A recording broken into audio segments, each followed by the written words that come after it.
If you never vibed with AA or the 12 steps, there's actually a lot of reasons why that could be. There's a lot of psychological reasons why AA and the 12 steps don't work for so many people.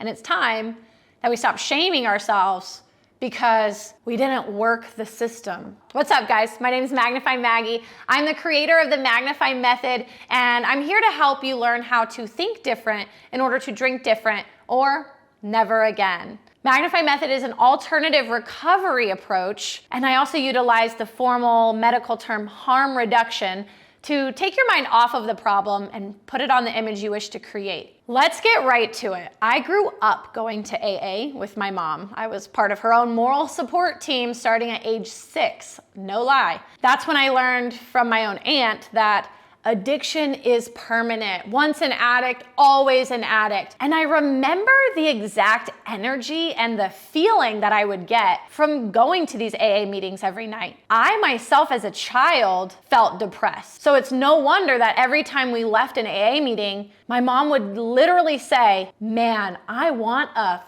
drink." It literally made her want to drink more. It honestly seemed like the harder she tried, the more she was manifesting these cravings and this obsession. And there's a really amazing psychological aspect to it that is like pretty obvious nowadays, is that AA puts the focus on chasing sobriety. And I actually remember a lot of AA coaches or sponsors rather telling my mom not to set any other goals other than sobriety, because that's enough to have on your plate. But here's the thing, the mind doesn't know stop doing something. So the more my mom talked and thought and tried about sobriety, the more she actually struggled to maintain sobriety. I know countless people nowadays that tell me that they need shots just to go into AA meetings, or they leave the AA meetings and they go straight to the bar, because of the energy, the emotion in it. And as good old Bobby Proctor would say, no intelligent action can come from somebody in a negative frequency, a negative mindset. So my mom and countless other individuals go to AA hoping for a solution, hoping for help, and they leave feeling more depressed, more negative, more shameful, more guilt, and more cravings. First things first with AA, let's talk about the first step. It's admitting that you're powerless to alcohol. And psychologically, anytime you build something into your self-image following I am, it's proven that you will become that. So when you say I am powerless, your mind will go to work to make you feel powerless. You're gonna have an attitude of powerlessness, and tell me if this rings true. Every time that you're trying to make it through the day, something goes wrong, that alcohol starts to look more tantalizing because you say, well, what's the point? I'm powerless. When in all actuality, when you start to have an attitude of power and control, when that hurdle comes up every day, you say, you know what? I can get through this. I am powerful. I am in control. I do not need that alcohol. So by programming yourself to admit that you're powerless, you're actually doing more harm than good.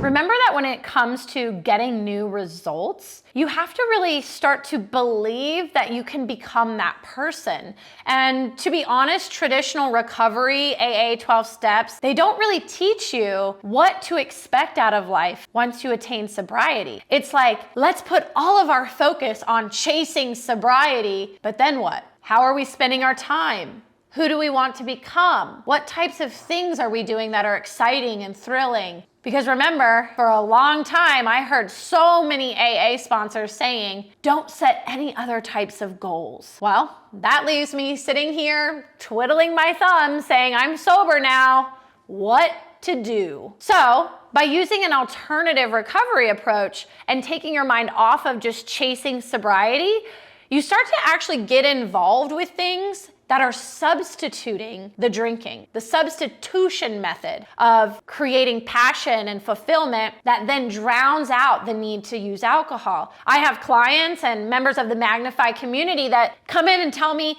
it's been weeks since I've thought about alcohol. And I think back to my childhood and even my 15-year stint with drinking and wonder, how long it was for my mom to ever go without drinking or thinking about alcohol. And it wasn't very long. She would strive every day. And throughout the day, I remember several times her saying, man, I just really want to drink. I just really want to drink, because she kept ruminating over sobriety. Sobriety tells the mind, I have a problem with addiction. I have a problem with alcohol. So even though you might have this positive intent chasing sobriety, what you really need to be chasing are activities that give your body and your mind excitement, fulfillment, a sense of direction. Because then at the end of the day, at the end of the week, at the end of the month, you're gonna come back and say, wow, I didn't even think about booze. And if you did think about it, you're thinking of it in terms of, man, I'm sure glad I don't have a hangover, or I'm so happy that I didn't embarrass myself at that function last night. And you start to gain a sense of gratitude for your sobriety versus this white knuckle exhaustion that a lot of people report when going through the 12 steps in AA. All right, so make sure that you know that if AA or the 12 steps didn't work for you, that doesn't mean that all hope is lost, that you're damaged or too diseased.